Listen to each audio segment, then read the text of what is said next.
Hello everyone, welcome to Chetan Bharat Learning. In this video, we are going to cover the next question that have been asked in the Indian economy for GS paper 3 for UPSC Mains 2025. तो देखते हैं क्या question कह रहा था. Question was asking that discuss the rationale of the production linked incentive scheme. Okay, what are its achievements? And in what way can the functioning and outcomes of the scheme be improved? तो हमारे पास तीन keywords आ जाते हैं इस question के, rational, achievements and how to improve the particular outcomes. ठीक है, तो बड़ा ही सिंपलेस्ट फॉर्म में आंसर पूछा गया है. डिस्कस का सवाल है तो कोई इतना ज़्यादा इसमें एनालिसिस वाला पार्ट, एग्जामिनेशन वाला पार्ट, क्रिटिकल एनालिसिस वाला पार्ट हमें नहीं प्रोवाइड करना है. तो सिंपली इंट्रोडक्शन में पीएलआई बताएंगे, रैशनल बताएंगे कि इससे क्या हुआ या क्या हो सकता था, अचीवमेंट बताएंगे इन नंबर्स एंड इम्प्रूवमेंट बताएंगे कि और किन एरियाज को देखने की ज़रूरत है. ठीक है, तो इंट्रोडक्शन में सिंपली हम प्रोडक्शन लिंक्ड इंसेंटिव स्कीम के बारे में बता सकते थे. ट्राई कीजिए कि उसका ऑब्जेक्टिव, उसका मिशन या उसका विजन हम यहाँ पे डिनोट कर सके अपने आंसर में. सो for PLI also treated as an output linked incentive scheme. Output linked incentive scheme launched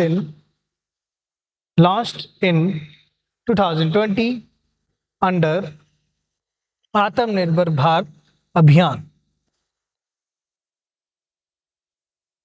ठीक है, तो इंट्रोडक्शन में production linked incentive scheme also treated as an output linked incentive scheme. तो हम एग्जामिनर को ये बता रहे हैं कि सर मुझे पता है कि इसमें जो मेजर पोर्शन है वो इसी चीज़ से लिंक्ड है कि तुम ज़्यादा प्रोडक्शन करोगे, ज़्यादा आउटपुट क्रिएट करोगे, ज़्यादा सेल करोगे तो आपको ज़्यादा इंसेंटिव मिलेगा. ठीक है, और ये 2020 में लॉन्च किया गया था अंदर आत्मनिर्भर भारत अभियान. तो हमने एक लाइन में अच्छे से बता दिया कि हमें पता है जी प्रोडक्शन लिंक्ड इंसेंटिव स्कीम क्या है. ठीक है, तो कुछ यहाँ से हम शुरुआत कर सकते हैं अपना. देन आफ्टर दैट हम इसके ऑब्जेक्टिव या इसके मिशन या इसके विजन के बारे में लिख सकते हैं साथ में इंट्रोडक्शन में. That PLI supports a push for domestic manufacturing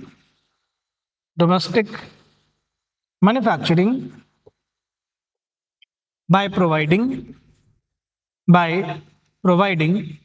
numerous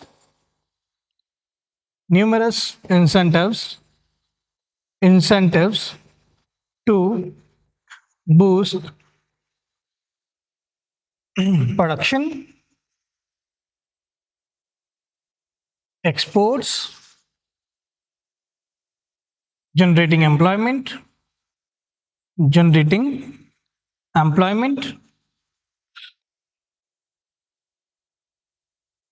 and less dependent on imports, making India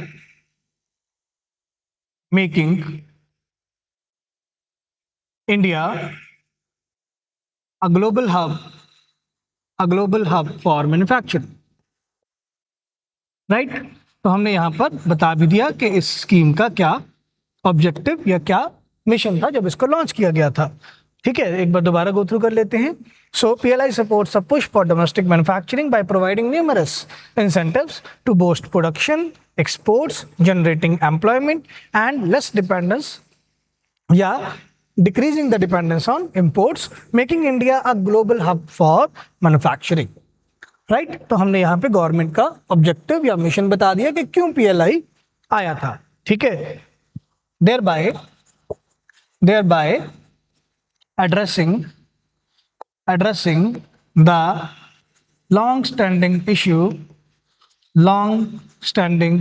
issue of weaker manufacturing sector's share in GDP. ठीक है, तो क्यों पीएलआई लाया गया था ये भी हमने साथ में बता दिया, ठीक है, ताकि रैशनेल पर पहुंच जाए। ये लाइन लास्ट में लिखनी इसलिए जरूरी है ताकि हमारे पास एक स्टोरी हो बताने को कि because of this we are saying क्या रैशनल है।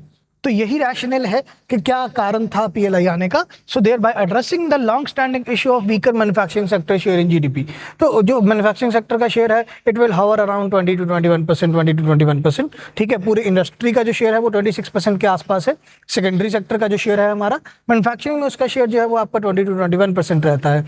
तो वो नेशनल मैन्युफैक्चरिंग पॉलिसी आया था 2011 में, वहाँ हमने ये ऑब्जेक्टिव सोचा था कि 22 में हम मैन्युफैक्चरिंग का शेयर जो है वो बढ़ाकर जीडीपी में 25% करेंगे, ठीक है। वो अभी भी 20 to 21% के पास होवर अराउंड कर रहा है। तो इस इशू को एड्रेस भी साथ में किया जा सकता है पीएलआई के साथ, ठीक है। तो एक अच्छा इंट्रोडक्शन बन जाता है। ये 250 वर्ड्स का हमारे पास सवाल था, आई गेस ये 250 वर्ड्स का था, sorry let me check, yes ये 250 वर्ड्स का सवाल है। तो हमारे पास एक अच्छा 50-60 वर्ड्स हैं ताकि हम इंट्रोडक्शन में बता पाएँ कि हम किस तरीके का एक आंसर लिखना चाहते हैं, ताकि हमारा माइंड मेकअप हो जाए और एग्जामिनर को भी पता चल जाए कि बच्चा आंसर में क्या लिखना चाहता है, ठीक है। कभी भी ये गलती नहीं करेंगे कि पीएलआई के बारे में सब कुछ ही बताना शुरू कर दिया, पीएलआई 1.0, 2.0, ठीक है, या PLI for different different segments, ये बताने की जरूरत नहीं है। हाँ, आप यहाँ कोट कर सकते हैं दैट पीएलआई, यहाँ हमने इंट्रोडक्शन में वो लिखा कि कब आया था, जो इससे पहले हमने लाइन लिखी थी that PLI was launched in 2020, तो वहाँ लिख दीजिए PLI launched in 2020 for 14 sectors. तो वो एक ही या दो ही वर्ड में हम बता सकते हैं कि अच्छा ये पीएलआई है। इन डिटेल हमने इन डेप्थ स्टडी नहीं करनी है, क्योंकि हमारे पास क्वेश्चन में डिस्कस पूछा है, कोई एग्जामिनेशन एनालिसिस, क्रिटिकल एनालिसिस ऐसा कोई पार्ट नहीं है। तो पीएलआई को अपने आप में पूरा समझाने की हमें जरूरत नहीं है, ठीक है। तो इस गलती को हम दूर करेंगे। तो इंट्रोडक्शन लिखा गया हमारे पास, अच्छा, देन हम रैशनल पर शिफ्ट करते हैं और पॉइंट बनाने बहुत जरूरी है। ऐसे आंसर में जहां पे आपके पास 2 से 3 कीवर्ड्स आ जाते हैं, वहां आपके पास बहुत ज्यादा पॉइंट्स होने जरूरी हैं, ये बहुत जरूरी हो जाता है, ठीक है। तो रैशनल, आई गेस रैशनल बाद में पूछा था, पहले अचीवमेंट था। Let me check again, yes rational ही पूछा गया था, सॉरी फॉर दैट, ठीक है। तो रैशनल की अगर हम बात करें तो रैशनल क्या है, मतलब क्या रीजनिंग है, इससे हम क्या करना चाहते हैं, ठीक है। तो सबसे हम पहले स्ट्रक्चरल वीकनेसेस की बात करेंगे, correction of structural weaknesses, sorry, correction of structural weaknesses. तो जो स्ट्रक्चरल वीकनेस है उसे हम करेक्ट करना चाहते हैं, ठीक है। किस टाइप का स्ट्रक्चरल वीकनेस, या आपके पास रॉ मटेरियल नहीं है, या आपके पास ऐसे स्किल्ड लेबर नहीं है जो नए दौर के प्रोडक्ट बना सके, ठीक है। That India is now leading towards और going towards the production of semiconductors, electronics या एपीआईज। तो वहाँ पे हम इंडिया का जो रोल आगे बढ़ाना चाहते हैं, उसमें जो स्ट्रक्चरल वीकनेसेस हैं उसको पहले दूर करना होगा। वो पहले दूर कैसे होंगी? By decreasing the import dependence and making labor more skillful, ठीक है। तो एग्जामिनर समझ जाएगा कि बच्चा क्या कहना चाहता है, कि किस तरीके के स्ट्रक्चर वीकनेस है और उनको हम कैसे दूर कर सकते हैं। तो हमने वो रैशनल में हमने प्रोवाइड किया है, ठीक है। तो एक अच्छा आंसर अपने आप में कुछ नहीं होता, क्योंकि आपको वर्डिंग के साथ बहुत ज़्यादा खेलना है, ठीक है। आप में से जो भी बच्चे जो ये मान के चल रहे हैं कि हम प्रीलिम्स क्लियर करके मेंस तक पहुंचेंगे, तो बेटा यू हैव नॉलेज, ऐसा नहीं है कि आपके पास नॉलेज नहीं है, आप नॉलेज का भंडार लेके चल रहे हो, बिकॉज आपका प्रीलिम्स क्लियर हुआ है, ठीक है। बात आएगी वर्डिंग्स के साथ खेलने की, आप क्या लिख के आते हो, और प्रेजेंटेबिलिटी की, how you are presenting your answer, ये बहुत ज़्यादा जरूरी हो जाता है, ठीक है। चलिए, सेकेंड रैशनल में हम लिख सकते हैं incentivise the incremental production and sales, thereby also influencing thereby also influencing the job growth. तो हम ज़्यादा प्रोडक्शन करना चाहते हैं, ज़्यादा सेल्स करना चाहते हैं, जिससे कि आप अपने जॉब ग्रोथ को और ज़्यादा बढ़िया बना सकते हो, उसको इन्फ्लुएंस कर सकते हो. ठीक है. देन साथ ही में हम कोट कर सकते हैं रैशनल में कि आप ज़्यादा प्रोडक्शन करना चाहते हो या ज़्यादा सेल्स करना चाहते हो, जिससे आप अपनी इकोनॉमी को इंसेंटिवाइज करना चाहते हो. तो उस केस में आप ये भी लिख सकते हैं कि आप कैसे कंपटीशन को बढ़ा सकते हैं. ठीक है. With more choice of products, India can improve its global competitiveness.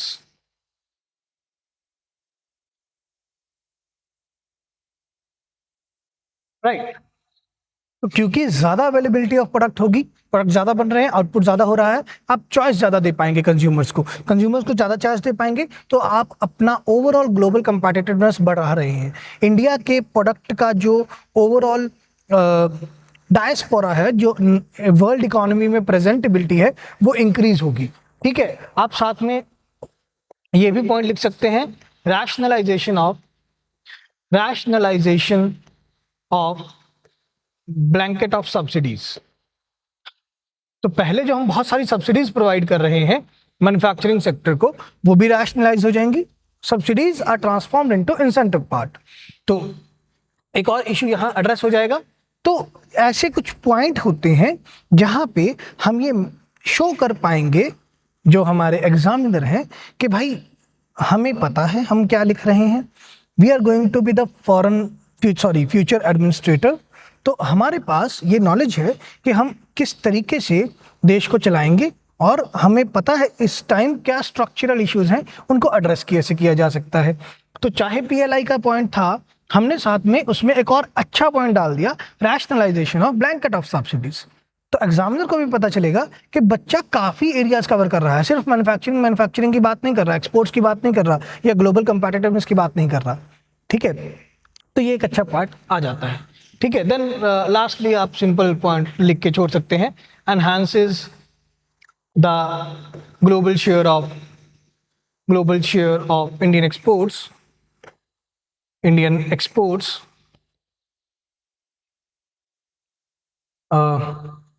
influencing thereby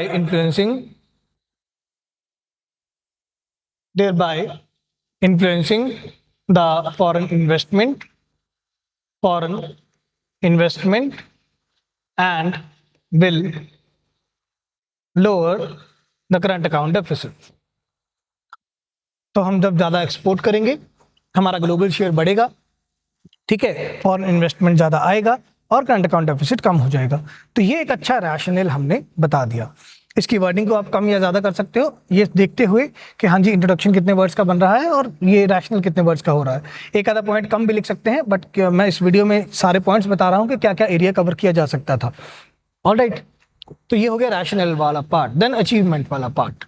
now जो अचीवमेंट वाला पार्ट है, ये थोड़ा सा ट्रिकी पोर्शन है, बिकॉज इसमें आपको बहुत ज़्यादा डेटा कोड करना होगा.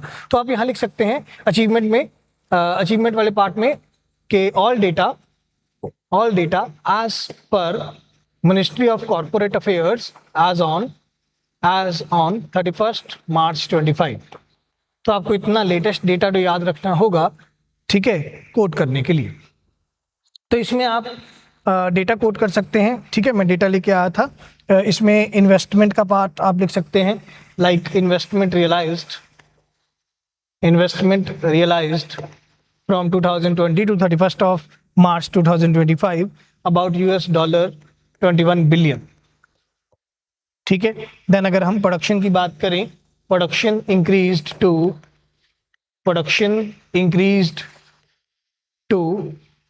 about 16.5 lakh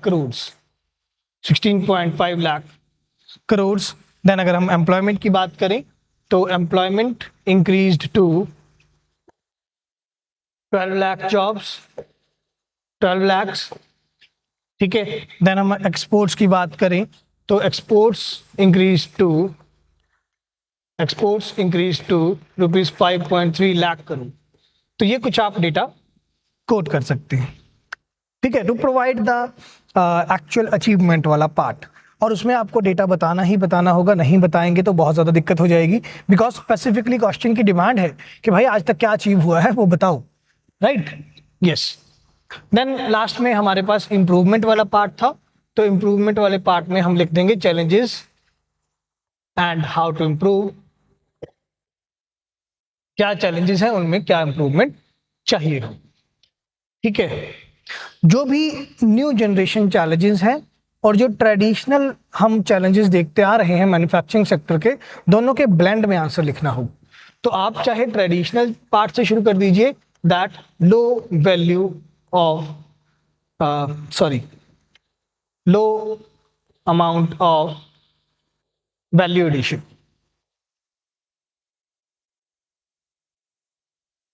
हम ये इशू एड्रेस कर सकते हैं।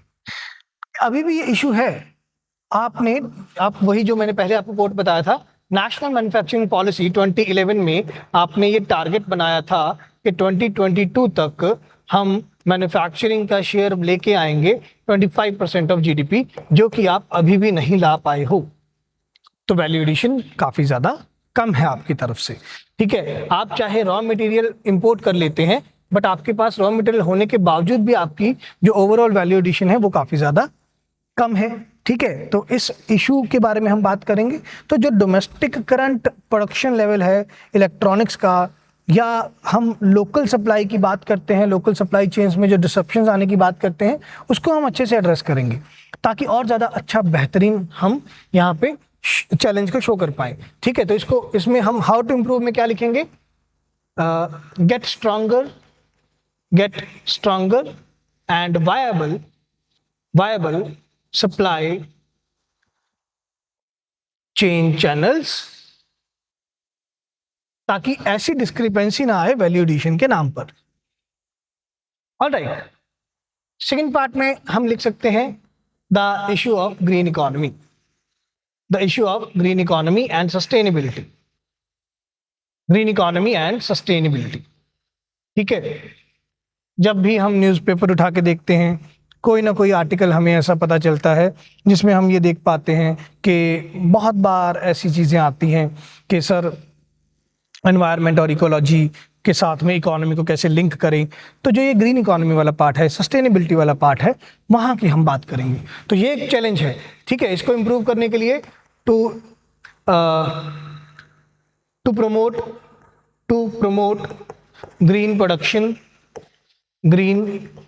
प्रोडक्शन and innovative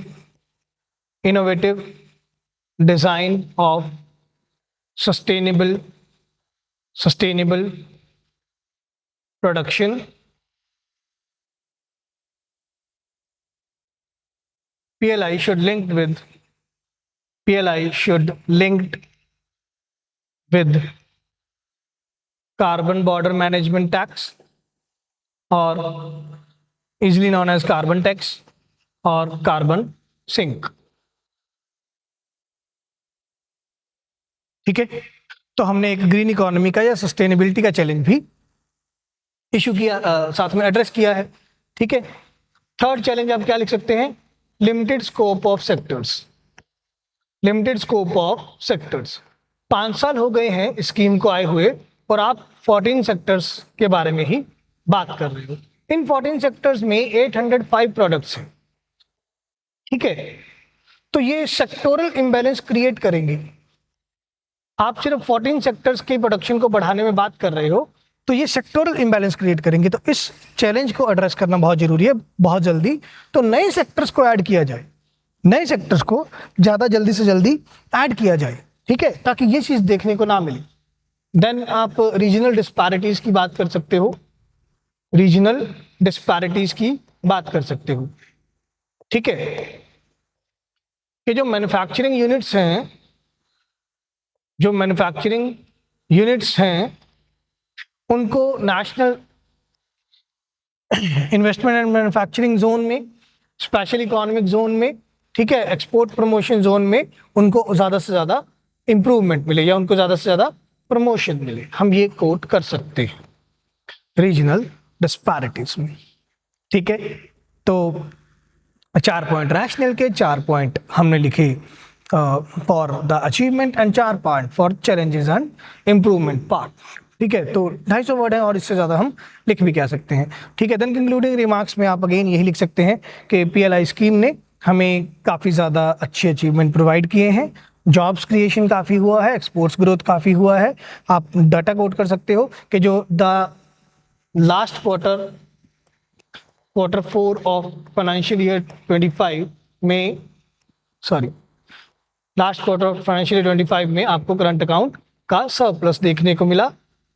ठीक है, बिकॉज आपने काफ़ी ज़्यादा एक्सपोर्ट किया, इंपोर्ट डिपेंडेंसी कम किया है, देन आपने इंपोर्ट ऑफ गुड्स कम किया है, एक्सपोर्ट ऑफ गुड्स ज़्यादा किया है, एक्सपोर्ट ऑफ सर्विसेज को ज़्यादा बढ़ाया है। ठीक है, तो प्रोडक्शन लिंक्ड इंसेंटिव में आप सर्विस सेक्टर को भी इंक्लूड कर सकते हैं। कुछ इस तरीके के हम रिमार्क्स प्रोवाइड कर सकते हैं कंक्लूडिंग मार्क्स में। ठीक है, कि सर्विस सेक्टर को इंक्लूड कर सकते हैं क्योंकि इंडिया एक नेट सर्विस एक्सपोर्टर है, तो इसके बारे में हम बात कर सकते हैं। ठीक है, देन हम जो स्ट्रक्चरल दिक्कतें हैं, बहुत सारा अनस्किल्ड लेबर है, बहुत सारा अनस्किल्ड लेबर है, तो इनके स्किलिंग की बात कर सकते हैं हम, स्किलिंग की, अपस्किलिंग की, रीस्किलिंग की बात कर सकते हैं, ताकि हम ये बता पाएं कि क्यों इजीली अब लोगों को शिफ्ट होना चाहिए फार्मिंग से या सर्विस सेक्टर से मैन्युफैक्चरिंग सेक्टर में। Clear? So this question I guess is full fledged in terms of the part. तो हमने एक अच्छा इंट्रोडक्शन लिखा, पीएलआई के बारे में बता दिया, उसका मिशन, उसका विजन, उसका ऑब्जेक्टिव भी बता दिया, रैशनल भी बता दिया, या रैशनल की रीजनिंग दे दी कि रीजनिंग दे दी, अब हम रैशनल शुरू करेंगे। हम रैशनल में 4 पॉइंट लिखे, अचीवमेंट में हमने 4 पॉइंट लिखे और चैलेंजेस में हमने 4 पॉइंट लिखे। एक अच्छा कंक्लूडिंग नोट दिया कि हाँ जी पीएलआई से अच्छे अचीवमेंट मिले हैं, बट अभी भी कुछ स्ट्रक्चरल इम्बैलेंसेस हैं, उनके बारे में बात करनी चाहिए। तो आई गेस 250 वर्ड्स आपके कंप्लीट हो जाते हैं यहाँ पर। तो एक अच्छा लगा ये आंसर करवा के, आई गेस आपको भी अच्छा लगा हो तो कमेंट बॉक्स में जरूर बताइएगा कि आपको कैसा लगा ये आंसर। मिलते हैं नेक्स्ट वीडियो में नेक्स्ट क्वेश्चन के साथ। Thank you, take care, bye bye.